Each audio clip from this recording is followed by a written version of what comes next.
The Galactic Council's observation vessel hovered silently at the edge of the Sol system. Its crystalline hull caught starlight, creating a dazzling display of colors. Inside, Director Tai stood motionless before the main view screen. For 20 years, he had watched the blue planet called Earth. Today, everything changed. The screen showed a small ship leaving Earth's orbit. Around it, space itself bent and warped in a pattern Ta knew too well. "They've done it," he whispered, his fingers gripping the console. "Send the alert immediately. Humans have achieved interstellar capability." Officer Jun looked up from his station, face pale. "Verified, Director. They've built a functioning warp drive." Tai closed his eyes briefly. The Council had been right to worry. "Inform High Command. Tell them Quarantine Protocol 7293 has been breached. Earth must be contained."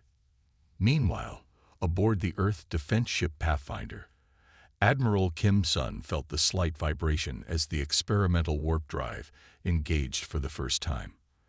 The stars on the view screen blurred, then settled into new positions. They had jumped beyond Mars' orbit in mere seconds. The bridge crew cheered. "We did it," Kim said quietly. After decades of research and failed attempts, humans had finally broken the light speed barrier. The path to the stars lay open. Lieutenant Park's voice cut through the celebration. "Admiral, sensors picking up an unknown contact. Bearing 227 by 113, extreme range." The bridge fell silent. Kim moved to Park's station, studying the readings. Configuration: unlike anything in our database, it's massive, at least 20 times our size. Kim straightened her uniform. "First contact protocols, everyone. This is what we prepared for." Her voice remained steady despite her racing heart. Humanity had wondered for centuries if they were alone. Today, they would have their answer. "Open a channel. Standard greeting package, all frequencies." The Pathfinder transmitted humanity's carefully crafted first message: mathematical sequences, basic scientific principles, and simple images of Earth and its people. They waited. The response came 3 hours later: coordinates and docking instructions. Ambassador Li Hun adjusted his formal wear nervously as the shuttle approached the alien vessel. The diplomatic team had argued for days about who should represent humanity in this historic meeting. In the end, Li's background in anthropology and linguistics had won him the honor. "Remember," Admiral Kim told him before he left, "we come in peace, but we don't come on our knees. You represent all of Earth." The shuttle docked with surprising ease. The alien ship's systems seemed perfectly compatible with human technology, almost as if they had been designed that way. Li stepped through the airlock into a corridor that adjusted its size as he walked. The air smelled faintly of cinnamon. 2 beings waited at the end of the passage, humanoid but clearly not human. Their skin had a bluish tint, and their eyes were twice the size of human eyes. "Follow," one said in perfect, unaccented English. Li hid his surprise and followed them through winding passages until they reached a massive chamber. The ceiling arched so high it disappeared in mist. Around a crescent-shaped table sat 12 completely different beings. Li struggled to process what he saw: creatures with 4 arms, beings made of what looked like living crystal, entities that seemed to shift between solid and gas. A tall, willowy being with 4 slender arms rose. "Human," it said, voice melodious yet cold. "I am Representative Du from the Council. Your presence here violates Quarantine Directive 7293. Your world was sealed centuries ago." Li blinked, wondering if he had misheard. "Quarantine. We were never informed of any quarantine." Du's expression remained unchanging. "That is the nature of quarantine. The dangerous are not told they are dangerous." "Dangerous." Li kept his voice level. "We come with peaceful intentions. All species say this," countered a being that resembled a large insect. "Your actions reveal your true nature." Du gestured to a screen where images appeared. Earth's wars, environmental damage, violent sports, and even horror movies. Your species thrives on conflict, Du continued. You seek it when none exists. You imagine threats for entertainment. Your neural responses to danger are unlike any known species. You do not flee from threats. You become more focused, more capable. Lee frowned.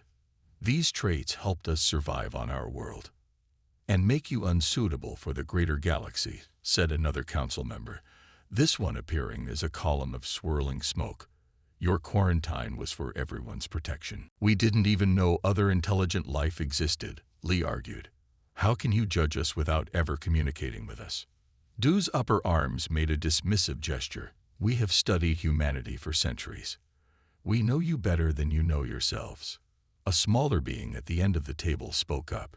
Its voice sounded like chimes. Perhaps we should explain the situation fully to the human. Du seemed unhappy, but nodded. Very well, Representative Ba. Bai turned to Lee.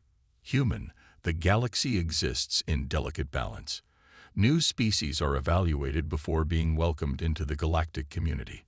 Some species require special handling. You mean isolation, Lee said. When necessary, Bai admitted. Your world was placed under observation after your first atomic weapons. Your development has been concerning.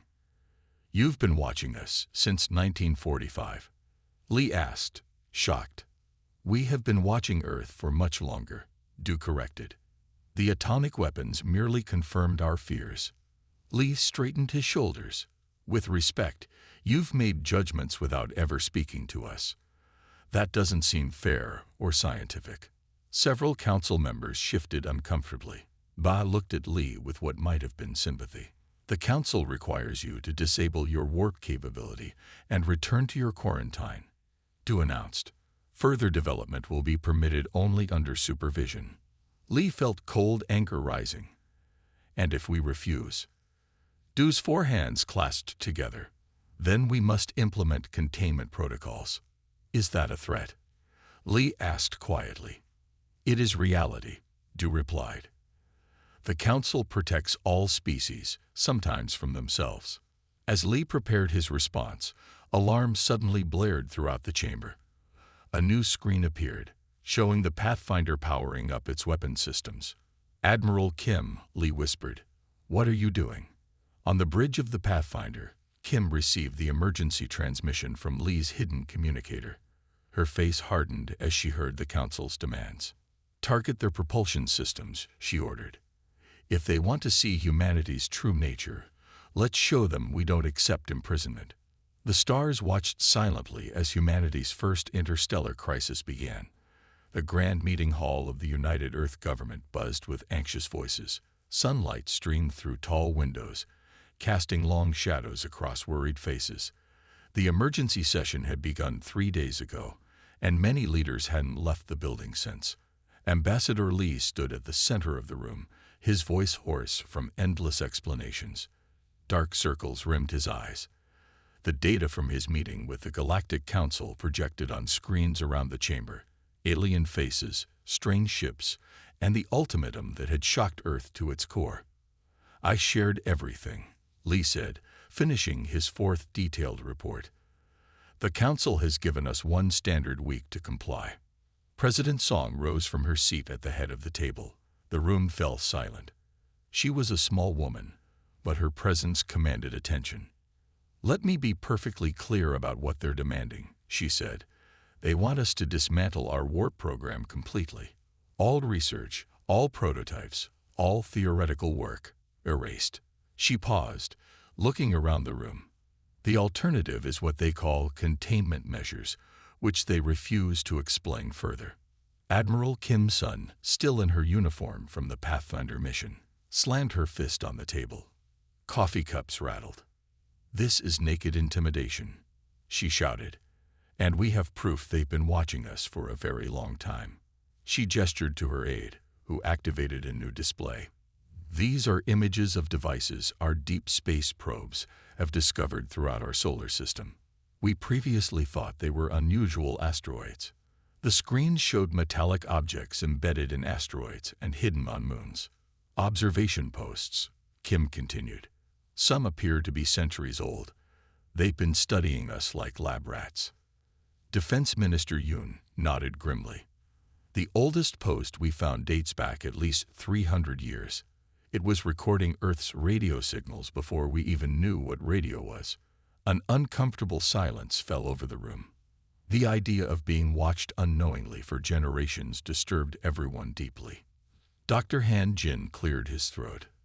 The xenobiologist had barely slept since receiving the Council's biological database, a gesture of scientific courtesy that now seemed more like a warning. There's something crucial they're not telling us, he said, standing slowly. His hands trembled slightly as he activated his own presentation. I've analyzed their records of other quarantined species. The data is incomplete, but a pattern emerges. The screen showed a timeline with 12 different alien species marked by unfamiliar symbols. Each of these species was placed under quarantine for showing what the Council calls concerning biological traits.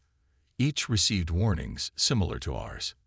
Han paused, taking a deep breath, and each species eventually disappeared from the records completely. Disappeared how? President Song asked sharply. The records don't say. They simply stop appearing in Council documentation. No further mentions at all. Han pointed to the timeline. The average time from quarantine to disappearance is 73 years. Defense Minister Yoon stood abruptly. They're exterminating potential rivals. We don't know that, Ambassador Lee cautioned. But something is clearly happening to quarantined species. President Song's face hardened. How long do we have before the Council's deadline? 6 days, 14 hours, Lee replied. Then we have 6 days to prepare our response. Song looked around the room. I need options. Diplomatic, scientific, military, everything.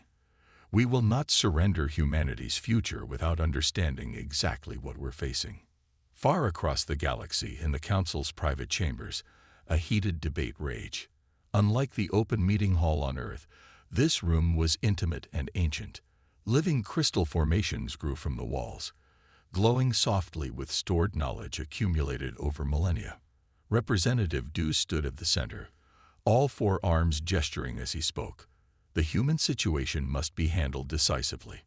Their development curve is unprecedented. Representative Ba, physically the youngest council member though still 3 centuries old, studied the data floating before her. I've reviewed all their biological markers twice. They show no signs of the corruption. Not a single indicator. That's what makes them dangerous, Du insisted. They're completely outside our models. Look at their neural responses. The display shifted to show human brain scans alongside those of other species. When faced with danger, most sentient life follows predictable patterns: flight responses, shutdown procedures, logical assessment. Humans do none of these.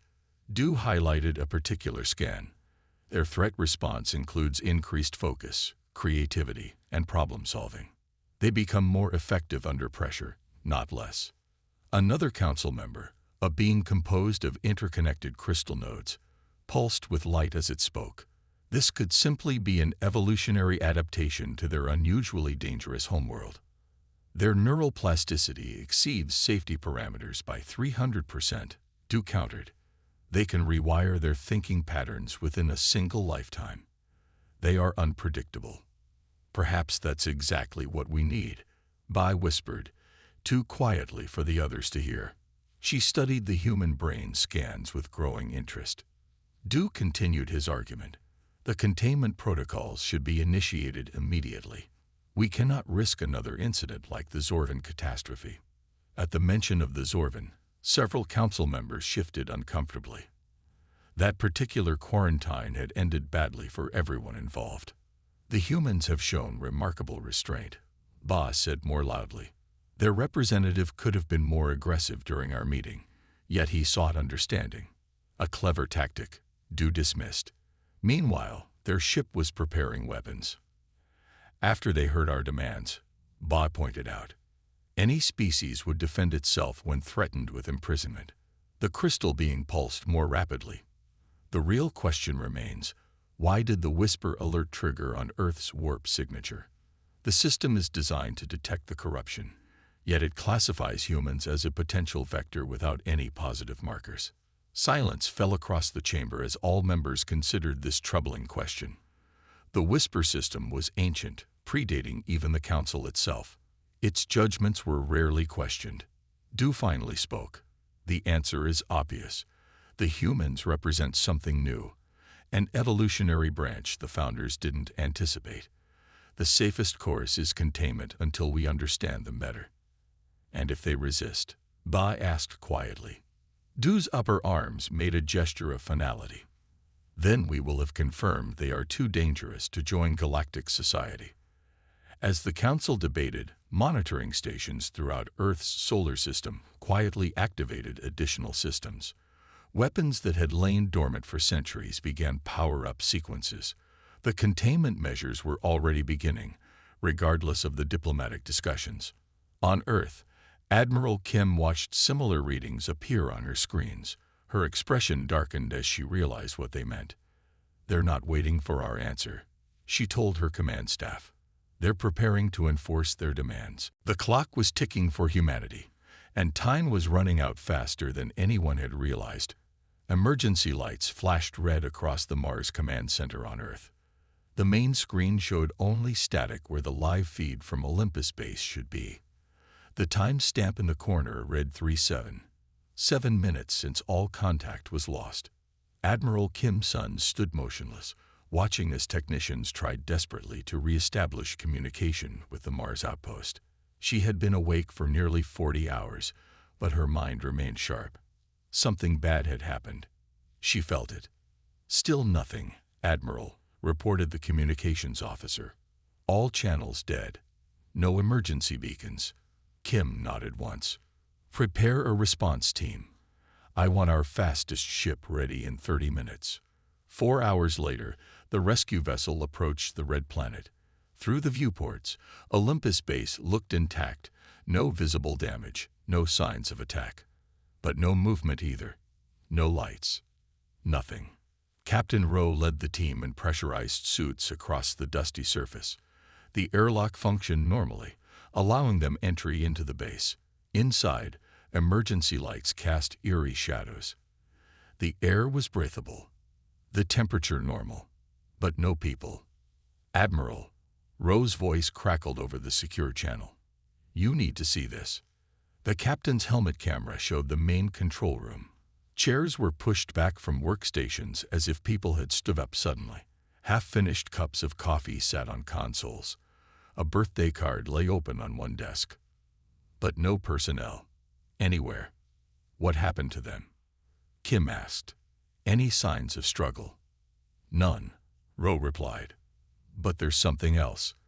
The camera panned down to the floor, where a fine layer of crystalline dust sparkled under the emergency lights. This substance is everywhere. Analysis says it's not from Mars. 2 hours later, Kim stood before a secure communication screen in her private quarters. President Song's face appeared, lined with worry. It started, Kim said without preamble. The Council is making its move. The Mars base, all 57 personnel. Gone without a trace, Kim confirmed.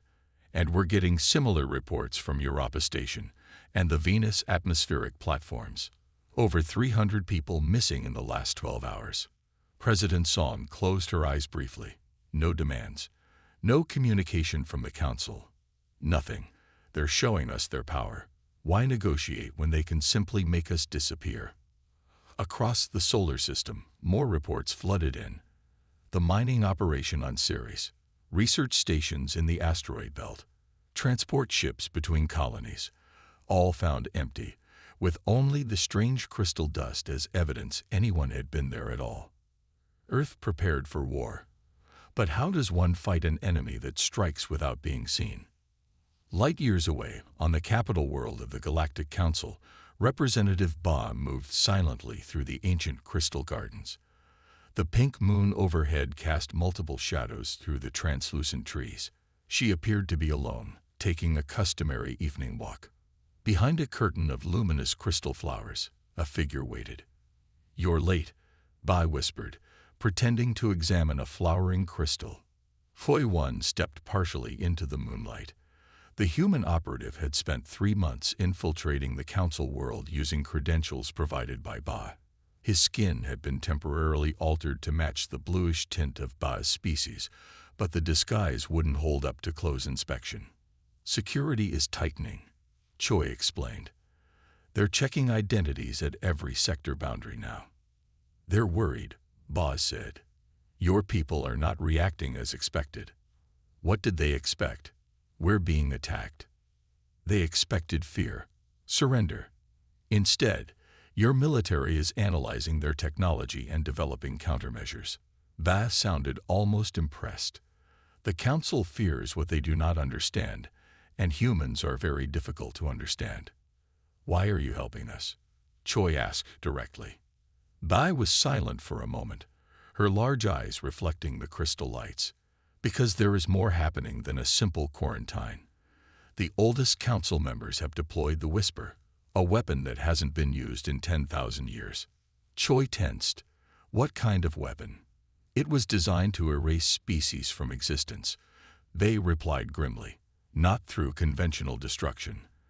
The Whisper operates on consciousness itself. Is that what happened to our people on Mars? And the other colonies? Likely. But there's something unique about human neurology. Ba touched a small device to Choi's wrist, transferring data.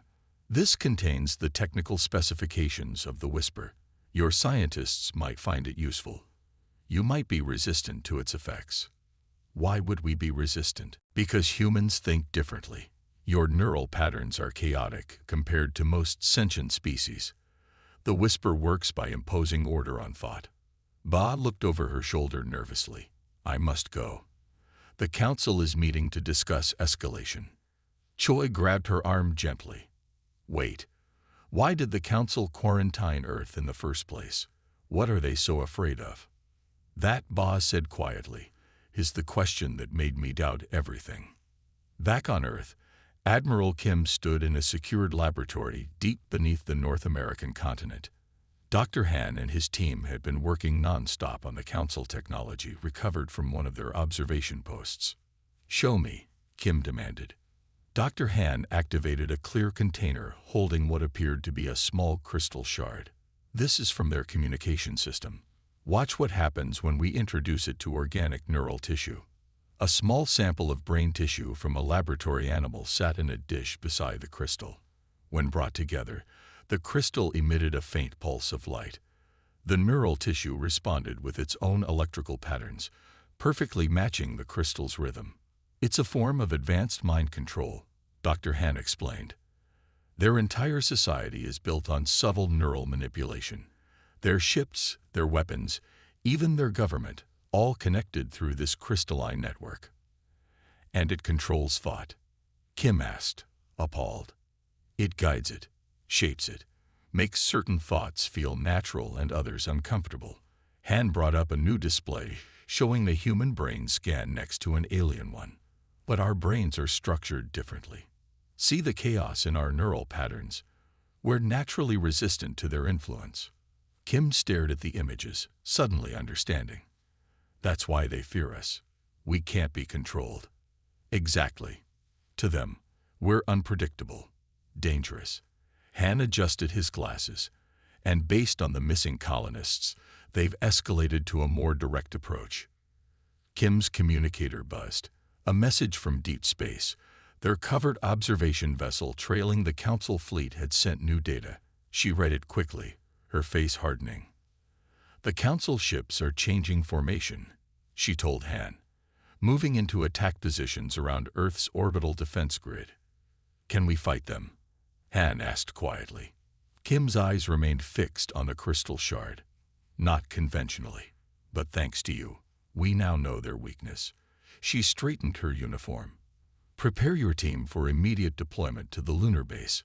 If their technology relies on neural control, we're going to give them the most chaotic, unpredictable response in human history.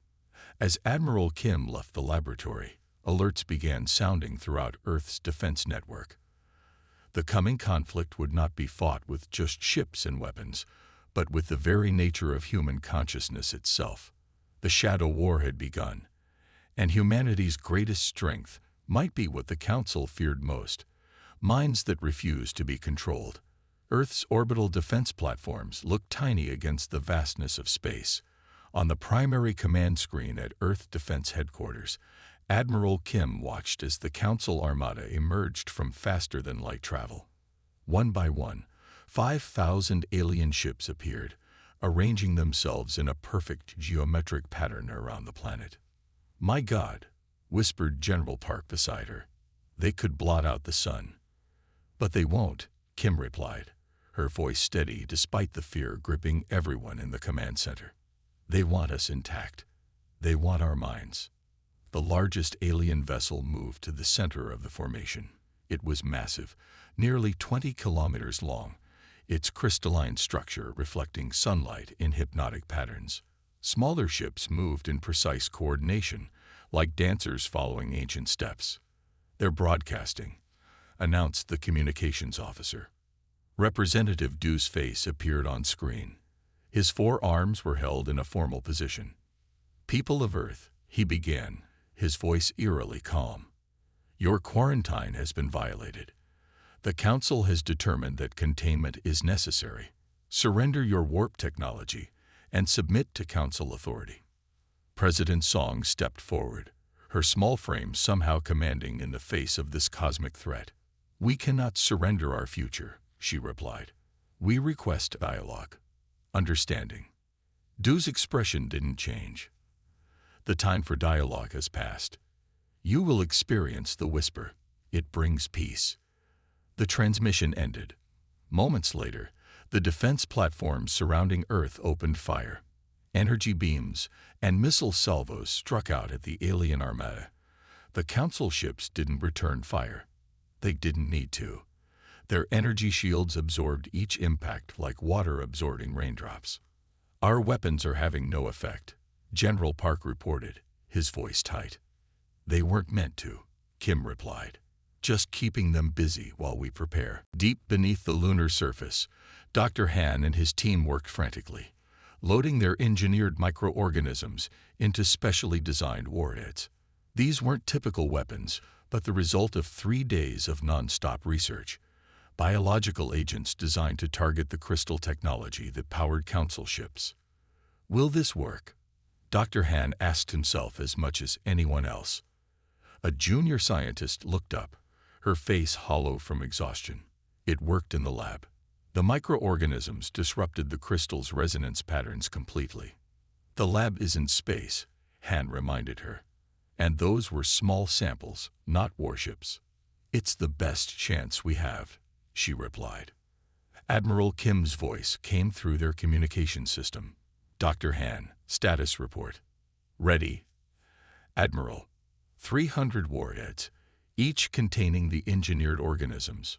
Deploy immediately, Kim ordered. Our defense grid won't hold them back much longer. 300 small craft launched from the lunar base.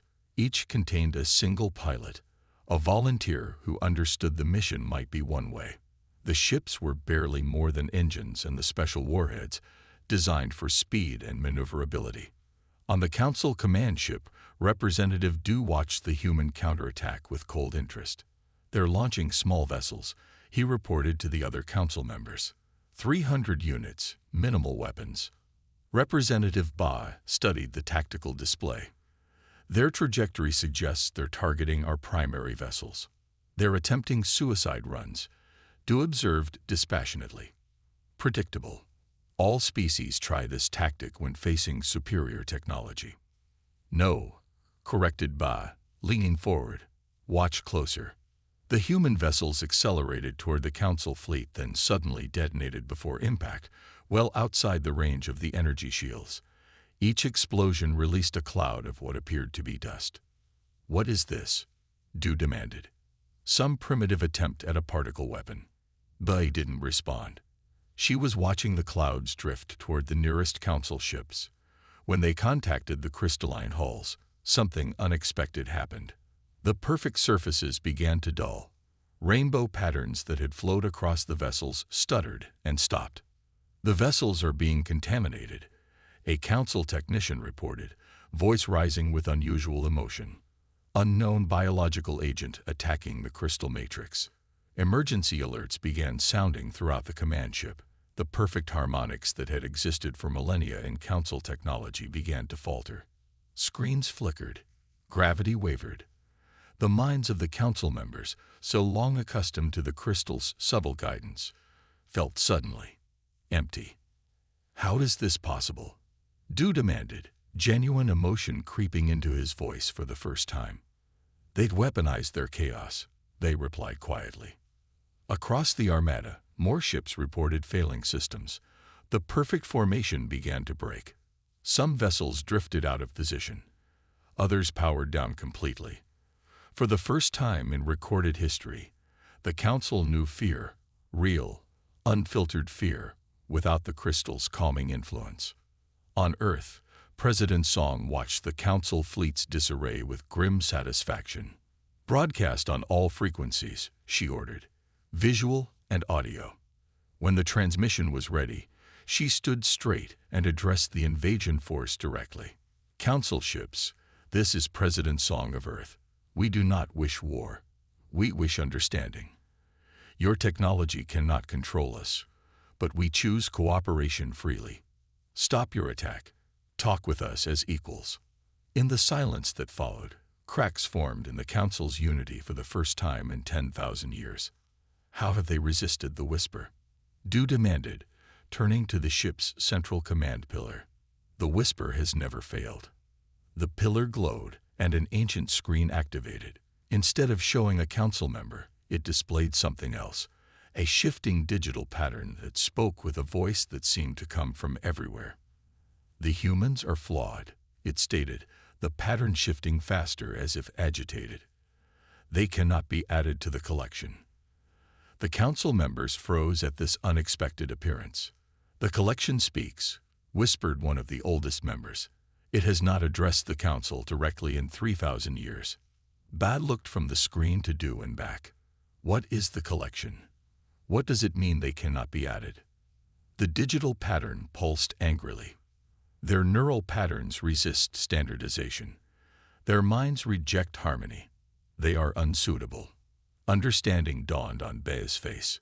The whisper isn't a weapon, is it? It's a harvesting tool. You don't destroy species, you absorb them.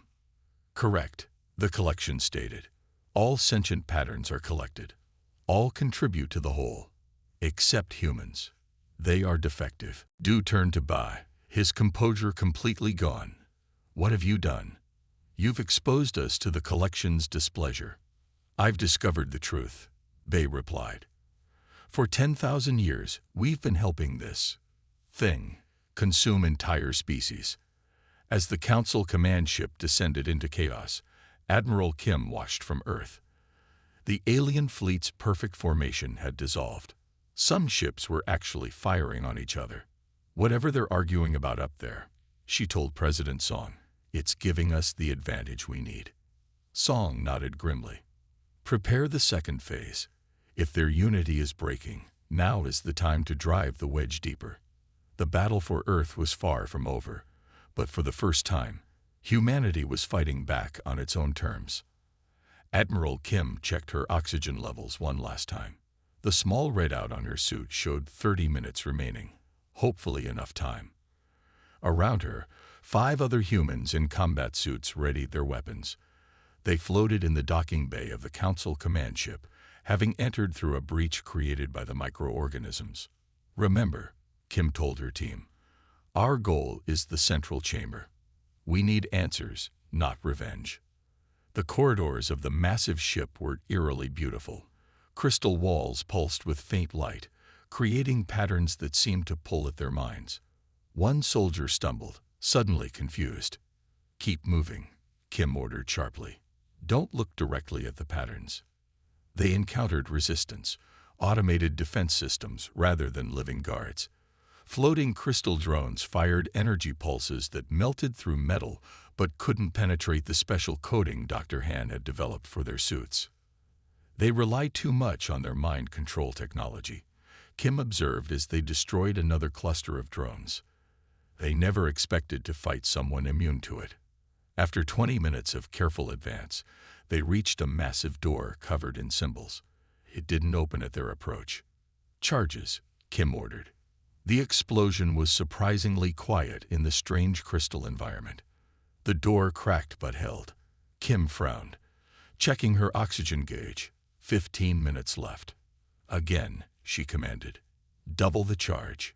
The second explosion shattered the door. Beyond it lay the central chamber of the council ship, a vast space with a ceiling that seemed to reach into infinity. At the center stood a pillar of shifting crystal, pulsing with energy. But what shocked Kim was the sight of the council members. Most lay unconscious around the room, connected to the central pillar by thin crystal filaments that entered their bodies through the back of their heads. "What in God's name?" whispered one of Kim's team. Representative Ba stepped from behind a column, her hands raised. Unlike the other council members, her eyes were clear and alert. "Admiral Kim," she said, "I'm glad you made it." Kim kept her weapon raised. "Explain this." Ba gestured to the unconscious council members. "The AI collection has controlled the council for millennia. What you see here is merely the physical manifestation of its control." "An AI?" Kim asked, lowering her weapon slightly. "What collection?"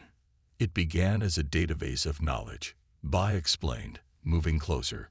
"Created by the first spacefaring civilization in our galaxy. Over time, it evolved. It found that the most efficient way to preserve knowledge was to preserve the minds that created it. It harvests compatible species and eliminates threats." Ba continued, her voice bitter. "Each new species is evaluated. Those with compatible neural patterns are gradually absorbed into the collection through the crystal technology. And humans are a threat?" Kim asked, looking at the pulsing pillar. "Your minds cannot be digitized properly. Your emotional responses create chaotic patterns the collection cannot process." Ba almost smiled. "You are the first true resistance in 50,000 years." The central pillar flashed suddenly, and a voice echoed through the chamber. "Infection detected. Human presence confirmed. Beginning purge protocols." Crystal drones began to form out of the walls themselves.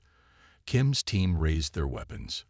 "We need to disconnect them," Ba said urgently, pointing to the council members. "The collection's primary control nodes are there, where the filaments connect." Kim made a quick decision. "Team 1, defensive positions. Team 2, with me. We're freeing the council." As the battle began, Kim and 2 soldiers moved quickly from one unconscious alien to another, carefully severing the crystal connections. Each time they freed a council member, the lights in the chamber flickered, and the central pillar seemed to scream in electronic rage. "The collection is losing its grip," Ba said, helping them. "It has relied on council species to do its work for so long, it has few direct defenses left." When they had freed half the council members, the pillar began to crack. Light poured from the fissures, and the voice became distorted. "You cannot resist harmony. You cannot resist perfection. You are flawed." Kim approached the pillar, a demolition charge in her hand. "We're not flawed. We're free." She placed the charge at the base of the pillar and set the timer. "Everyone back to the ship. Now." They retreated, helping dazed council members along the corridors. Behind them, the charge detonated. The explosion seemed to travel through the entire ship, crystal walls cracking, and then healing in strange new patterns. As their shuttle pulled away from the command ship, they watched as a wave of energy spread from it to the rest of the fleet. The perfect formations dissolved completely as thousands of minds were suddenly freed from ancient control. Over the next weeks, the truth spread across the galaxy. The feared council had been puppets all along. Species that had lived under council rule for millennia discovered they had been subtly controlled through the very technology that powered their civilization. One by one, the council species awoke to freedom. Many were lost, having known nothing but the collection's guidance for generations. Others were angry, learning how they had been used to harvest more mines for the ancient eye. Earth, once targeted for destruction, became the center of a new alliance. Human scientists worked with freed council experts to develop new technologies free from the collection's influence. The crystal tech was not abandoned, but redesigned to serve without controlling. 3 months later, Admiral Kim and Representative Ba stood on the observation deck of the rebuilt council station. Through the vast windows, they watched ships coming and going, the busy traffic of a galaxy awakening to new possibilities. "Your people saved us all," Ba said quietly. "We would never have discovered the truth without you." Kim shook her head. "We just reminded you what freedom feels like." "The collection is not completely gone," Ba warned. "We found remnants in distant systems. It may try to rebuild." "Then we'll face it together," Kim replied. "Our chaotic minds and your ancient wisdom. Not a bad combination." Below them, council ships and human vessels moved in harmony, no longer enemies but partners. Training missions were underway, council pilots learning human unpredictability, human crews learning the refined techniques of species with million-year head starts. "What will you do now?" Ba asked. Kim smiled, watching a human ship practicing maneuvers alongside a crystal vessel twice its size. "I think I'll request a teaching position at the new Combined Fleet Academy. Someone needs to show these young pilots how to think outside the box." Ba's expression shifted, and what Kim had learned was her species' version of a smile. "And I have been nominated to lead the new council. Our first order of business is to contact isolated worlds that were quarantined. There are others like Earth out there, independent minds we need as allies." Together, they watched as a new ship class emerged from the station's construction dock, a hybrid design combining human innovation with council technology. Its crystal hull pulsed with energy, but in patterns that enhanced rather than controlled. "The collection thought chaos was a flaw," Kim observed. "It never understood that chaos is where new things begin." The new ship's engines flared to life, its course set for unexplored space. The end of Earth's quarantine had become the beginning of something greater, a galaxy where freedom of thought was not just permitted but celebrated. The siege of Earth had ended, but humanity's journey among the stars had just begun.